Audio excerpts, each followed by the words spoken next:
亲爱的朋友们，欢迎来到微光夜读。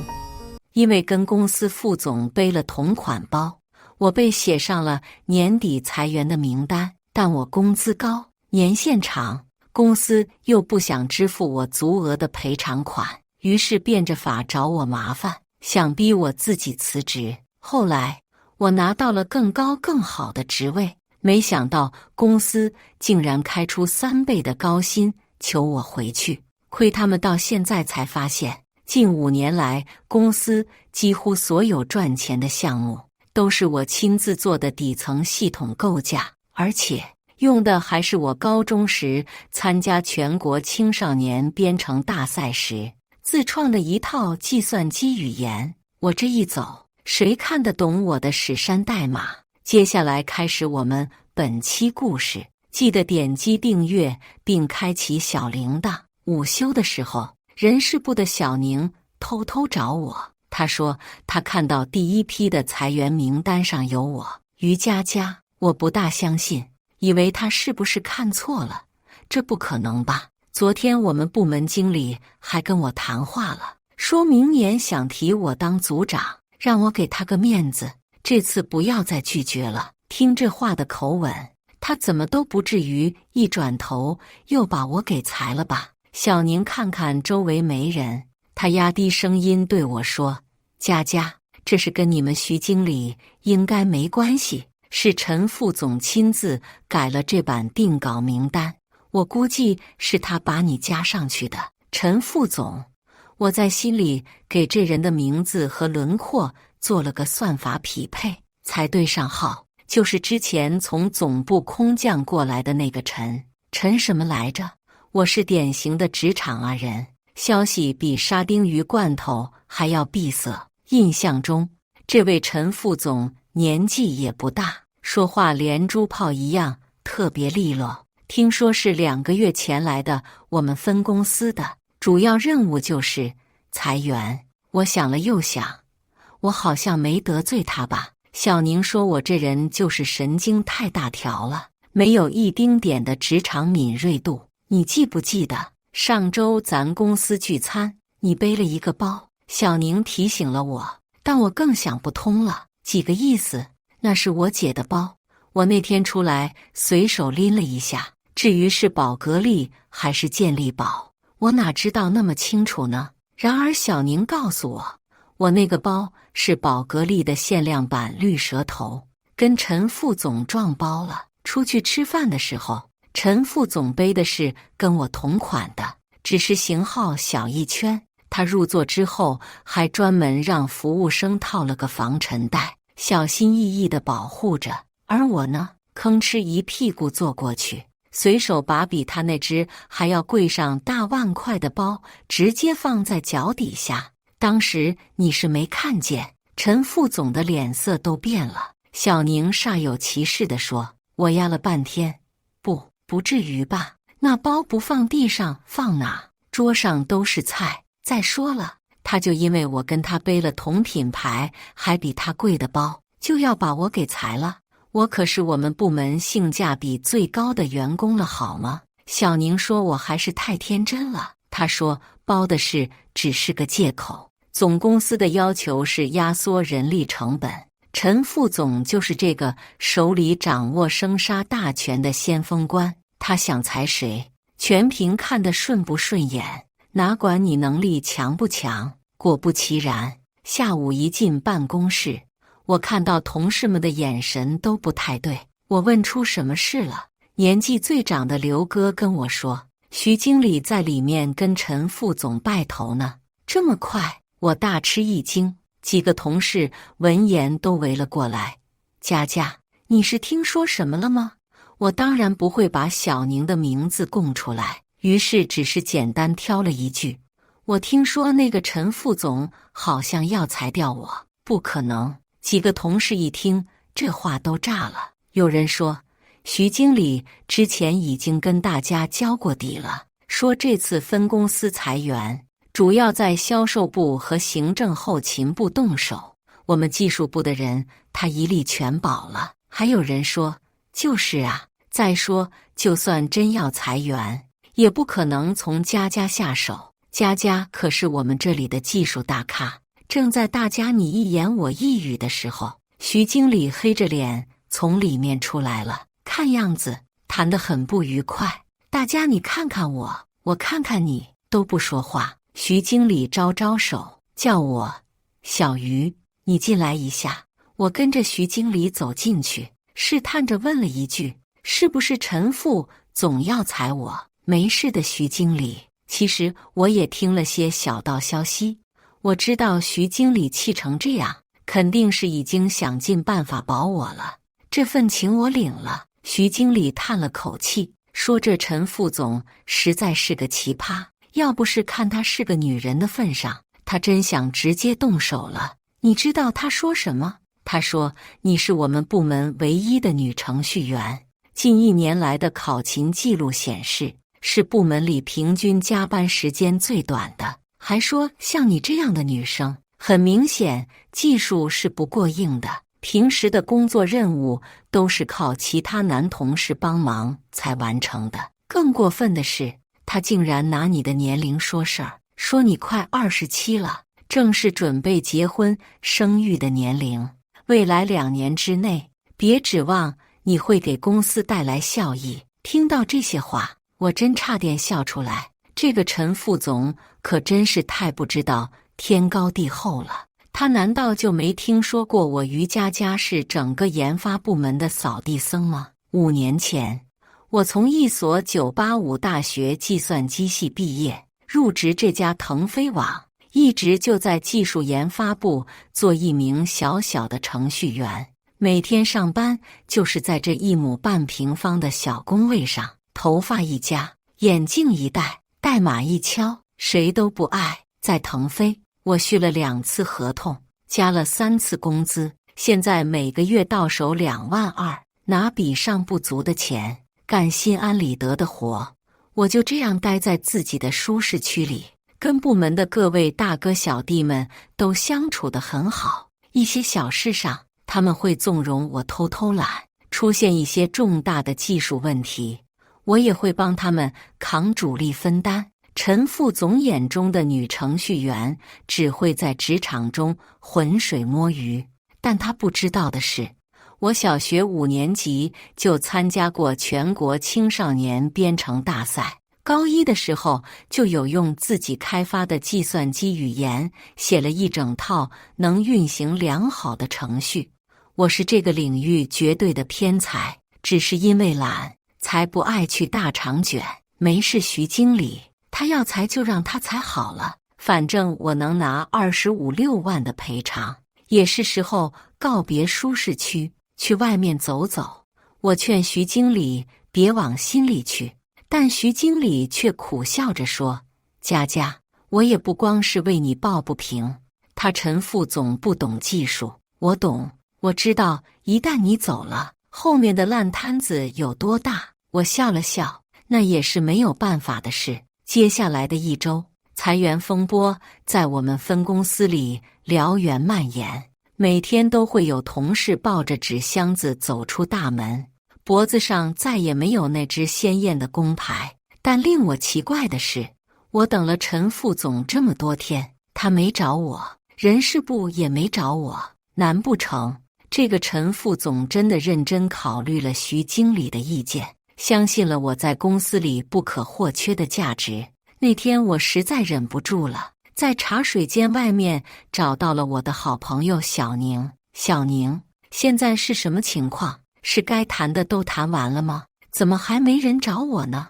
我之前就跟小宁说了我们部门经理跟陈副总拜头的事，我也表示了自己愿意接受裁员赔偿，和平离职。但是土葬还是火葬，你得给个痛快话。眼看就要年关了，一直这么拖着是什么意思呢？然而小宁悄声跟我说，可别提了，客服部那边出事情了。原来有个被裁员的女同事就在刚刚谈好条件的第2天，发现自己怀孕了，于是原本拿到手的协议还没签字，直接就给作废了。陈副总坚持手里有谈判录音，要求对方履行已谈妥的条件，并强制人事专员到对方的工位上公开朗读裁员声明。结果那女生觉得受了羞辱，当天晚上见了红，赶紧住进医院保胎，并且要追究公司这项极其不人道的侮辱行为。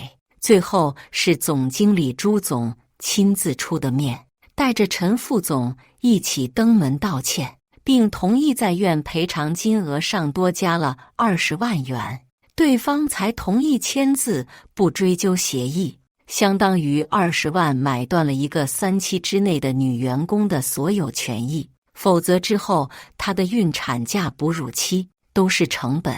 但这样一来，事情传开，很多原本就对裁员和补偿金额不满意的同事纷纷跳了起来，一时间掏空了陈副总从总部申请到的裁员预算成本。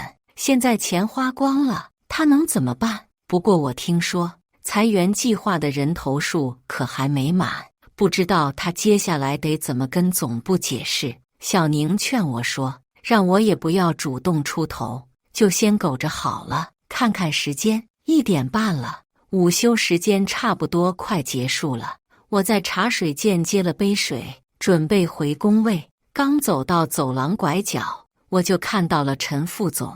真晦气，小宁才劝我说不要刷存在感，没想到冤家路窄，躲都躲不掉。我没辙，但这点成年人之间的体面还是要顾及的。于是我主动点了点头，打招呼：“陈副总好。”陈副总盯着我，抬起手腕，眉头微微一皱：“小鱼，几点了？”我一愣：“几点？现在时间下午1点31分。”陈副总搬起一张官腔脸：“小鱼，如果我没记错，我们规定的午休时间是12点到1点半，这么充裕的时间，不够你接一杯水的。”我顿时恍然大悟，他是在挑我的刺。公司确实有明文规定上下班时间和午休时间，但很多时候并不一定都遵守的那么科严。说是中午1点半回工位，但也不是人人都会在12点的时候准时冲向食堂啊。更何况加班加点日积月累，也不是每次都会填写加班申请。但你要是非得拿这事做文章，那说别的没用。我确实撞枪口上了，不好意思，陈副总，我下次注意。我认错，态度良好，并立刻回到了自己的工位上。但我做梦也没想到，半小时之后，一则由人事部出具、陈副总签字的警告通知直接发在了公司群里。技术部员工于佳佳超出午休时间在外闲逛，违反公司手册第某某条，予以警告批评一次。那一刻，我终于明白了这个姓陈的到底是想干什么。他不是放过我了，他只是现在没钱赔给我了。于是他把我从裁员预算里踢了出来。毕竟像我这样的薪水和年限，按照规定至少要赔偿我小25万，这个价格足够他开除5到6个后勤或客服。所以他想逼我自己走，以1毛钱不用出的代价，这简直是恶心到家了，欺人太甚。部门同事们都在为我鸣不平。我笑笑说，没关系，他越是这样不择手段，越是说明他的水平差不多也就这样了。我一个纯做技术的，又没有特别多需要跟人沟通合作的，只管按时上下班，按照工作流程做好自己的本职工作。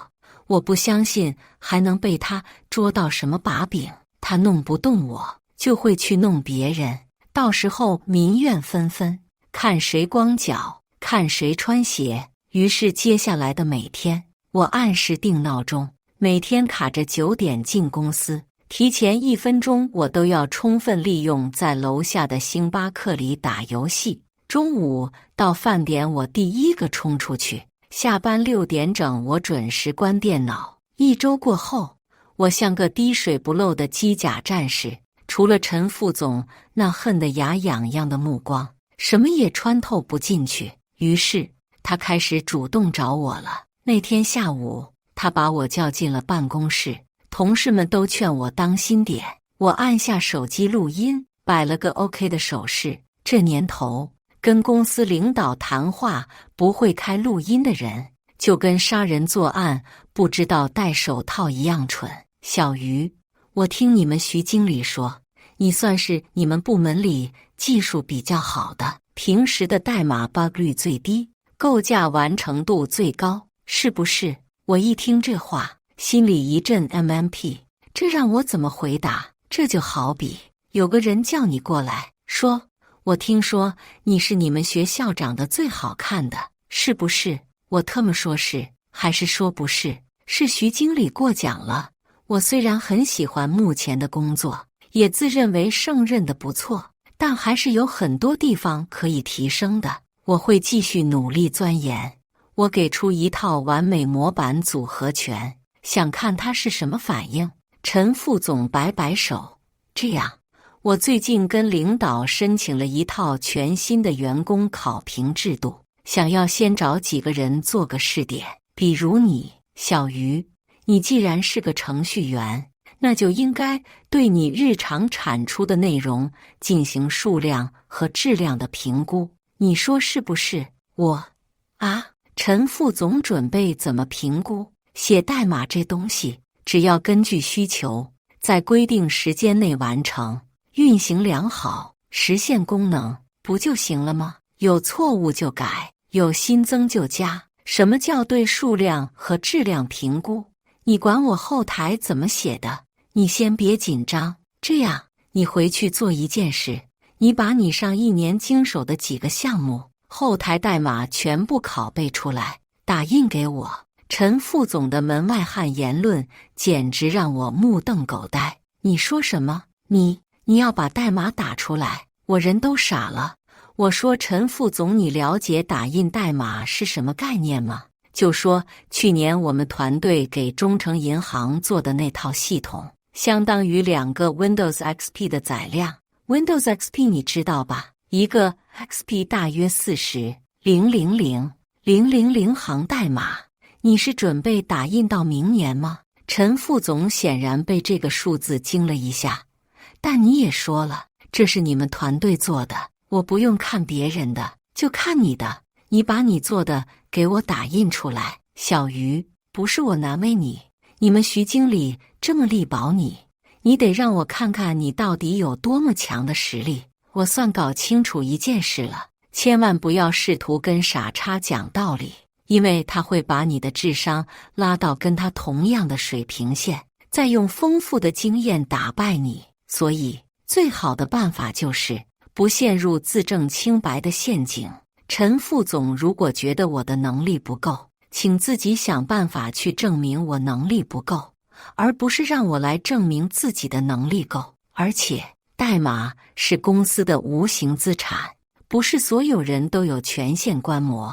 陈副总不是技术部的相关人员，或者您可以先去总部申请一个权限。如果你觉得我是故意不配合您的工作，那你手里不是还剩几个裁员的名额吗？要不今天顺便谈谈金额，大家好聚好散。陈副总的脸色白了白，但很快就调整出一副悲天悯人的虚伪。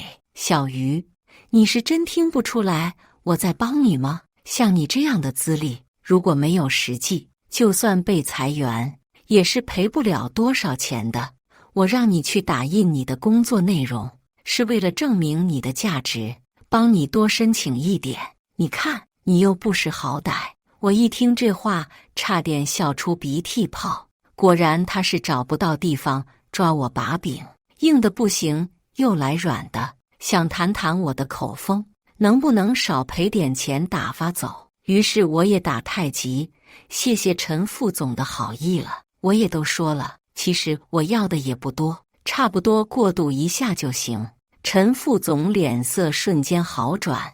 小鱼，我就欣赏你这样大格局的年轻人。你想啊，你将来要去找新工作，人家肯定会做背调，是不是？比起那点钱，更重要的是个人品牌。难得你这么想得开，你放心，总部那边虽然只给你批了2个月的赔偿，但我说还是给你凑个整，一口价5万块，相当于2个半月了，你看怎么样？我眨眨眼，再见。特么当老娘冤大头啊！我5年工作年限，双倍裁员补偿，加去年年终奖算月平均工资，我少说能拿25万，区5万块想打发我。跟陈副总谈崩了之后，我继续自己如履薄冰的小日子，只要放好心态，倒也没觉得有多累。其实也有人劝我说，这么干耗着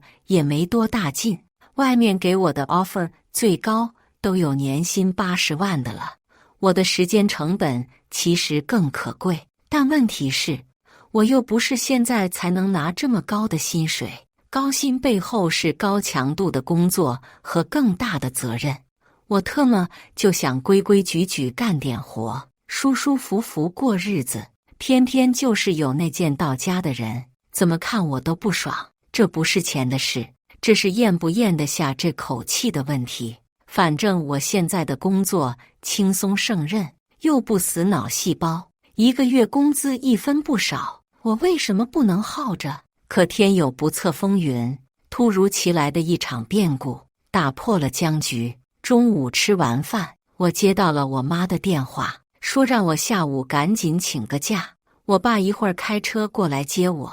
我在老家的外婆突然病重，人快不行了，现在开车赶过去，兴许我们还能来得及看到外婆最后一面。我的眼泪刷的就下来了。从小爸妈在外做生意，我和我姐都是外婆带大的，她跟我们感情最好了。后来我们都长大了，年迈的外婆住不惯城里，一直在老家小镇上跟舅舅一家生活在一起。但每年过年、年休假，我们都会回去看望她。今年夏天，她的身体就已经不太好了，但每周我都给她打电话，说好了过年回去看她。她就像个老小孩一样，开心地数着日子，等着盼着我们回去。可没想到老人家的身子病来如山倒。小舅舅说，上周外婆突然摔了一跤，很快就卧床不起，原以为至少能等到过年，可才几天时间就不大行了。医院里说，上了年纪最怕摔跤，卧床一般都会引起肺部感染。外婆有糖尿病和高血压，切气管治疗又痛苦，风险又大。妈妈说，舅舅的意思也是，外婆已经91岁了，如果实在不行，尽人事听天命，不想让她再遭罪了。可是我们还是希望她临走的时候，所有的亲人们都能陪在身边。我一刻不敢耽误，擦干眼泪跑进徐经理的办公室，他二话不说给我签了请假单，让我赶紧收拾东西走。可我意识到了另一个问题，我说，徐经理，您先等一下，我上楼找总经理签一下字。根据公司规定，年假和事假的审批3天以内可以由直属领导签字，交接好工作后方可离开。但我外婆现在这个情况，说实话我不知道是需要3天还是1周。如果是3天以上，除了部门直属领导，还需要有总经理的签字或邮件审批。这么关键的时候，我不想留把柄，于是我拿上请假单，来到楼上总经办。我们的朱总不在，可能是出差了。事实上，自从陈副总空降过来大开杀戒后，朱总就完美隐身了，不是出差就是去总部开会。朱总不在，陈副总带行使权力。我站在他面前，隔着办公桌都能感受到他脸上写着得意。小样，你终于落我手里了吧？果然不出我所料，陈副总一脸同情地听我说明了情况，然后大手一挥，2个字，不批。小鱼，不是我难为你，之前你们徐经理跟我据理力争，说你于佳佳是多么多么重要，多么多么的不可或缺，你是亲耳听到的，对吧？现在年关是这么重要的时候，你突然要走1星期，万一技术上出点什么问题怎么办？更何况，我看你之前年假都已经请掉了，这次是申请事假，没办法，按照公司的规定，我们管理层有权评估你的事假理由是否合理。我觉得吧，老人家年纪大了，有个头痛脑热都是很正常的。我简直快要气炸了肺，指甲嵌在手心里不能自拔。陈副总，外婆是我最亲的人，我必须去见她最后一面。我知道我已经没有年假了，但现在情况特殊，我怎么就不能申请事假？我答应随身携带电脑，特殊情况我可以在路上处理的。我以为人的恶多少是有底线的，人的心多少是有共情力的。陈副总，一个30多岁的女人，难道她就没有父母没有亲人吗？然而我终究还是低估了这种人为了自己的利益和位置可以无耻到什么程度。小鱼，我很同情你，但我真的无能为力。要么你3天内回来，不用我签字；要么你外婆要是现在就没了，你可以请丧假，这是法规允许的，也不用我签字。当他说到我外婆现在就没了的时候，我再也不能压制理智了。他为了对付我，为了赶走我，竟然诅咒我最亲的外婆。我抓起桌上的茶水，劈头盖脸扬在他脸上。去你妈的，姓陈的，老娘不干了。可能有人说，一杯茶水25万，我泼得太贵了，但我并不这样觉得。什么东西更难获得，什么东西才贵。我之前不舍得离开公司，是因为这里安逸胜任的工作内容，良好友善的社交环境，这不是在外面多赚几万块钱所能比拟的。我不肯主动离职，偏要跟这个死女人斗，也不是因为我不舍得这笔赔偿金，而是我觉得一个人的尊严比起钱财更重要。我不想受窝囊气，不想心情不好，但现在我放弃钱和立场，因为在我眼里，没有什么比外婆更重要。我们一家人赶到老家县城，当天晚上，外婆就在我们所有人的陪伴下停止了呼吸。她攥着我的手，临走时对我说：“我们囡囡都长这么大了，从小就聪明，外婆最亲亲。”外婆头七过后，我回到公司，门卡一刷，如我所料，权限已经取消了。我回到工位上，同事们都围过来，他们说我前脚走，陈副总后脚就叫人事部出了开除通知。我的电脑权限已经上了锁，桌面上孤零零地摆着一张纸质版敲章的解除劳动合同通知书，其中罗列了旷工违纪、侮辱领导等数项罪名，不予赔偿，并勒令我今天上午将所有工作交接完成，否则公司要追究我后续责任。我笑笑说：“行啊，让陈副总过来，用不用我当着他的面把所有的代码给他打印一下？其实我也没什么可交接的。我们日常的工作流程很完善，所有的产出都在服务器上。公司拿走了我的 ID 和密码，我也登不上去。至于我有没有本事黑进去，那是另当别论。我才不会做这种犯法的事，给自己找补。去见外婆最后一面，我就等于决定了今天要承担的后果。佳佳，多保重。徐经理过来对我说。我笑笑，没事，你们也多保重。这时候，陈副总进来了，同事们见到他，都跟见了什么恶心人的东西似的，尽数回避目光。回来了小鱼，陈副总还是那副虚伪的笑。东西都交接好了，我不卑不亢地抬起头。是，也没什么好交接的。陈副总是过来监盘的吗？就怕你看不懂。陈副总冷笑，看不懂，咱们就弄些看得懂的，你把这些签一下。陈副总给我带了一些保密协议，说这是我的义务，员工离职后不能在外诋毁公司名誉，不能公开泄露公司机密，更不能私下再以公司员工的名义去接触合作方。其他的我没问题，但最后这一份，我犹豫了一下，我说：陈副总，你真的确定不允许我再以公司名义去接触以前的合作甲方？陈副总板着脸：当然，你人都走了，为什么还要跟合作方有联系？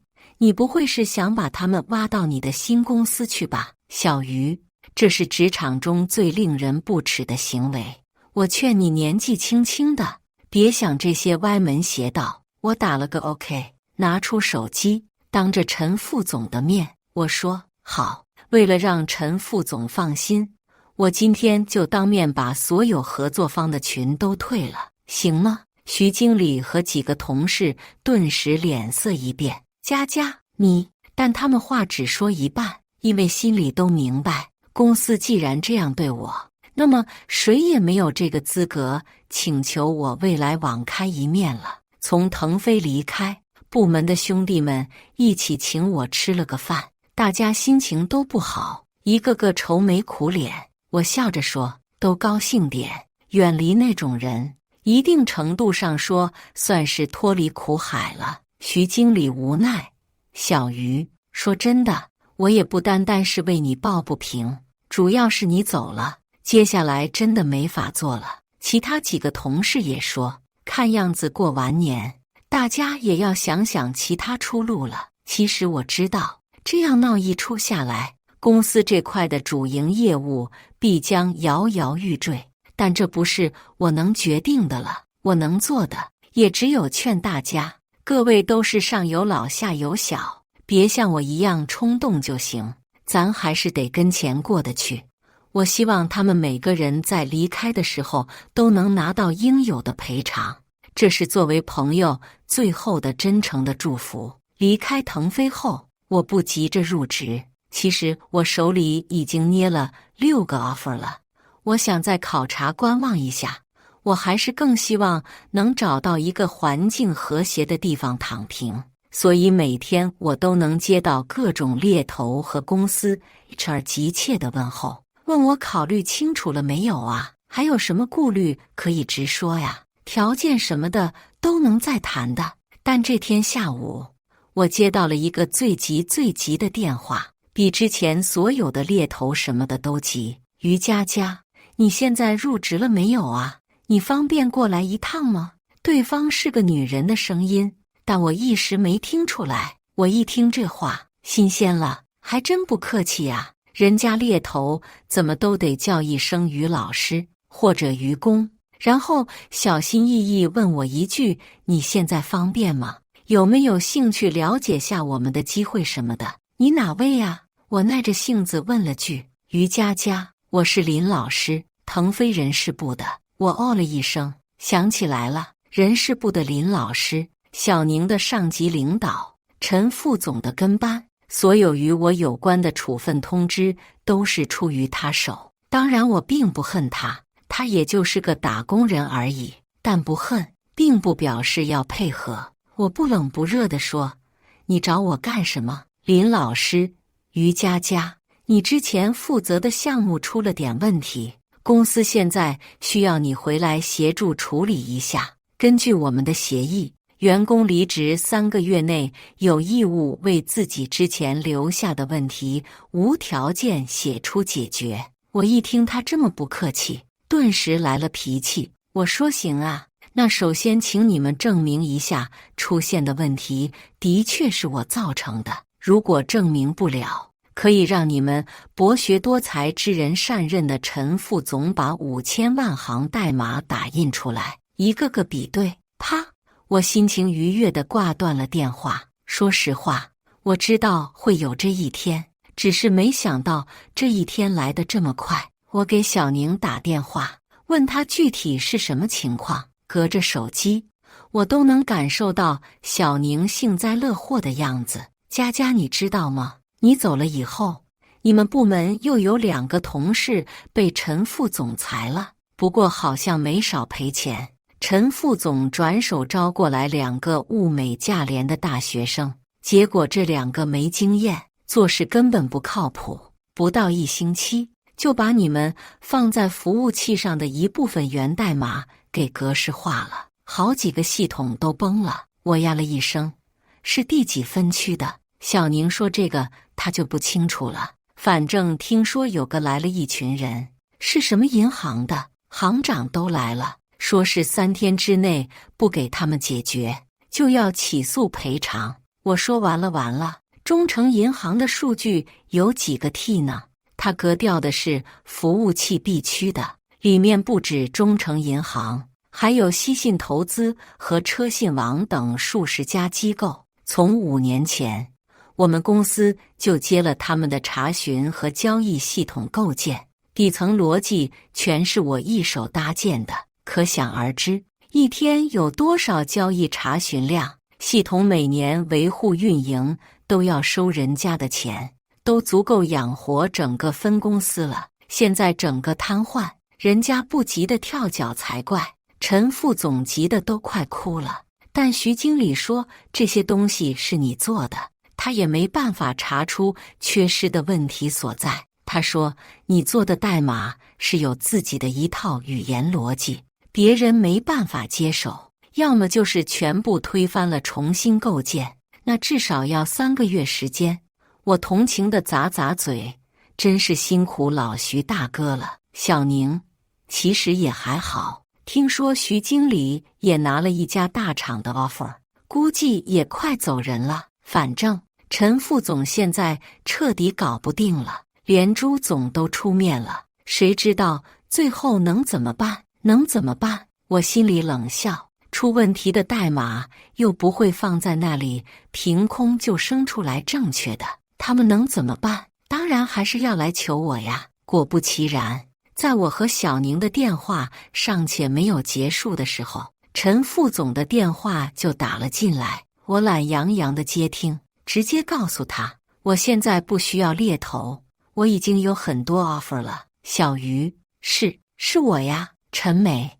我故作惊讶哎了一声，不好意思啊，陈副总，我以为又是猎头骚扰电话，你找我有事？陈副总软了几分口吻，小鱼，林老师刚才跟你沟通过了吧？他可能没说明白，我们的意思是不需要你过来花多少时间，你只要把后台服务器上缺失的代码按照之前的逻辑补上去，让客户的系统能够运行起来，或者你人不用过来也行，直接跟客户对接一下现在的问题，你把解决方案告诉我们也可以。我哎呀叫道，这不合适吧？陈副总之前不是已经要我签订协议了，离开腾飞以后，我不能再跟任何以前的甲方客户有来往，也不能再说自己的腾飞的人。电话那端，陈副总愣了一下，估计这一下打脸有点响。不是，小鱼，咱们先不提这个行吗？这都是流程。不，得提。我坚持道，陈副总最讲流程了，上班迟到1分钟，流程处分；亲人病重要请事假不允许，流程开除，是不是？于佳佳，陈副总终于没耐心了，你是要跟我翻旧账吗？我告诉你，现在是你做的系统出了问题，你必须回来解决，否则公司所有的损失都由你承担。可我怎么听说是有人新招进来2个不懂事的大学生，把我 B 区服务器上的源代码给格式化了呢？我说姓陈的，你别以为你在公司里耀武扬威，捂着大家的嘴巴不让说话，就真的没有人对你的所作所为不满。你有种就去起诉我于佳佳，我回去给你改一个字符，我跟你姓。啪！我将电话一扣，追剧去喽。然而我到底还是低估了陈副总的无耻。当天晚上，我接到小宁哭哭啼啼的电话，他说他被开除了。陈副总说在公司里就属我跟你关系最好。他说让我想办法叫你回来解决问题，我不答应，他就把我开除了。小宁年纪还轻，来公司不过1年半，平时跟我关系最好。陈副总大手一挥，把他开除，一共才给赔了不到1万块。我过年回家，可怎么跟爸妈说？我这就失业了。佳佳，我挂了小宁的电话，我翻出手机，拨了一通出去。愚公，我可总算等到你的电话了。猎头王姐兴奋得不行，问我是不是考虑好了。我说差不多了，你之前给我推了2家 offer， 我都拿了。我仔细比对了一下，2家公司各有千秋，工资待遇也都差不多，而且都希望我能尽快入职。你帮我分别去问一下，这2家如果我下周1入职，还有个条件，谁这边的人事行政部能再接受一个内推名额，也就是说允许我再带一个人进去，我就选择谁。猎头王姐想了想，什么样的人？能给我个简历吗？按常理说，这种集团大厂里常年有招人计划，如果不是特别高薪的岗位，问题应该不大。我说可以，你等下我给你要个简历。挺好的小姑娘，年轻能干细心，重要的是3观正。我和小宁双双接到 offer 的当天，我把原公司的主机、陈副总以及林人事这些人的电话统统都拉黑了。期间我也接到过几个客户的电话，问我是不是离职了，还能不能帮他们处理下紧急技术问题。我礼貌客气地表示，第一，我没有权限；第二，我签过协议，没有资格；第三，我不想惹麻烦。毕竟在腾飞我别的没学会，背锅是参得透透的了。愚公，哎，你这怎么说离职就离职了？你是不知道，腾飞现在乱成一锅粥了，我们做甲方的何其无辜，我们现在的损失找谁赔呀？我笑着说，当然是找你们签约的一方喽。我听说陈副总手里还有不少人才资源，或许你们再逼一逼，他一定能想出解决的办法。毕竟在他看来，我于佳佳这种水平浑水摸鱼的程序员，他随便找几个人就能替代的。有些人啊，就是不撞南墙不回头，非得把路往死里走。当时徐经理那么力挺我，坚决要将我留下，他要是能听进去一个字，也不至于弄成这样。后来我都已经让步了，他但凡不要欺人太甚，我现在也不至于见死不救。归根到底，就是一种无耻做作的傲慢，自以为自己爬到了高位上，只要做好领导的马屁精就够了，却不想想真正能把你抬上来的人，一样能把你掀翻下去。惹谁不好，你非要惹像我这样踏实干事的人呢？当天晚上，我正跟我姐在家追剧，听到有人敲门，猫眼里一看，我着实惊讶了一下，是我们腾飞的总经理朱总。说实话，我心里其实是有点难受的。事情闹到现在，他总算亲自出面了。朱总带了很多年货礼品，他说本来想给我打个电话的，后来发现我把公司几个高管领导都拉黑了。我笑笑说，朱总，不是我不体面，主要是这段时间实在被骚扰的受不了了，以后不会了。朱总郑重且真诚地跟我承诺，他告诉我说，陈副总已经被开除了，连带着他的小帮派，什么林人事之类的，也都一并走人了。陈副总之前造成的麻烦让总部大发雷霆，他们不但开除了他，还把他之前的股票急调用于损失的赔偿，而且向整个业内都发了黑名单。估计他这一次没个3年5载缓不过来。我面无表情地听着，也不应声。这时候，朱总从他的公文包里取出一样东西，他说，这是公司重新拟定的一份劳动合同及补偿协议。于佳佳，之前的事的确是公司对不住你，陈副总的事情上我也有责任。现在我代表公司，愿意用每月6.5万的月薪将你重新聘请回来。除此之外，还会给你一定的股票和期权。之前那20多万的裁员补偿也一并给你申请到手。希望你不要再计较之前的事，回来重新投入工作。哦，对了，许经理那边我也通过电话了，他说只要你愿意回来，他才愿意回来。还有你们部门被裁的另外2个同事，我也可以叫他们回来。还有人事部小宁，你的好朋友是不是？于佳佳，你这些年在公司兢兢业业，做了那么多赚钱的大项目，说实话，你现在这么一走，后续根本没有人能接得了手。你知道诚信银行的系统，一天搁置就是数千万的损失，还有那几个。听到这里，我终于不再沉默了。朱总，其实我等你这些话等了好久了。仰起头，我目光沉定地看着他。我于佳佳23岁大学毕业，腾飞是我的第1份工作。我到现在都还记得面试最后一轮，是您亲自面的。您问我对这份工作怎么理解，您还记得吗？朱总愣住了，他应该不记得了。我说我那时候还小，刚刚踏入社会，我家条件不错，父母也不给我很大压力，无论做什么都希望我开心。于是我对朱总说，我想找个能赚钱养活自己，也能开心实现自我价值的地方。朱总当时您很高兴地跟我握手，说腾飞一定能给我想要的。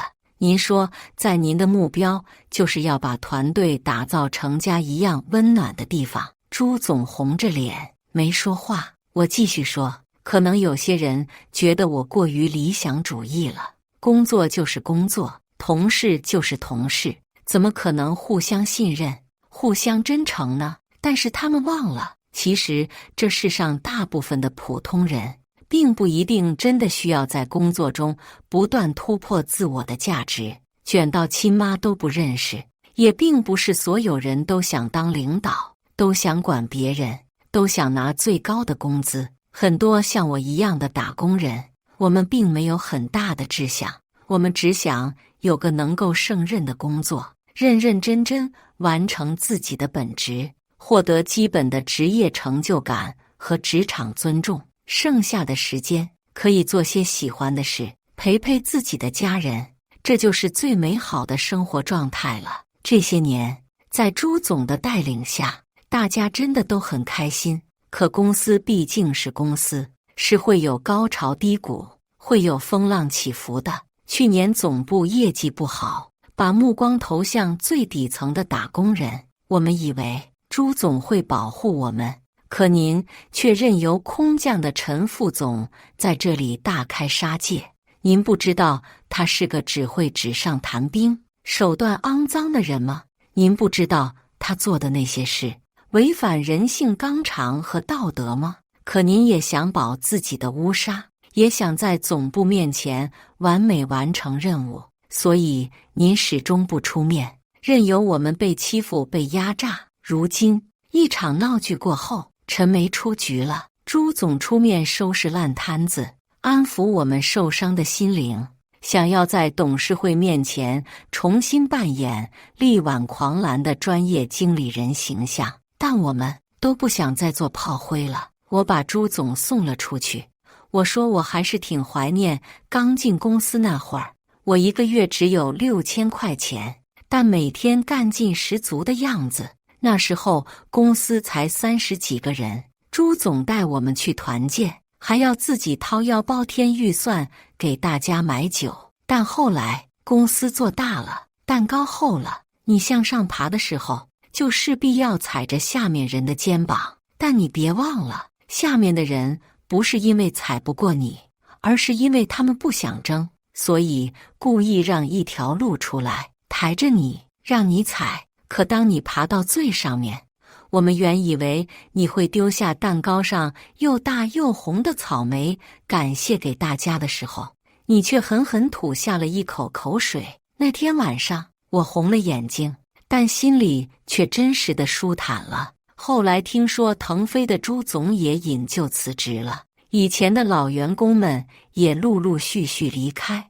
我和小宁在新公司过得还不错，虽然有人群的地方，哪里都会有像陈副总那样的人，但我们能做的唯有调好心态，拒绝内耗，去享受生活中最阳光的一面。感谢大家的观看，本期故事精彩吗？欢迎大家在下方评论区吐槽。如果你喜欢这类故事，记得点击订阅微光夜读，并分享给更多的人，这会对我帮助很大。再次感谢大家的观看。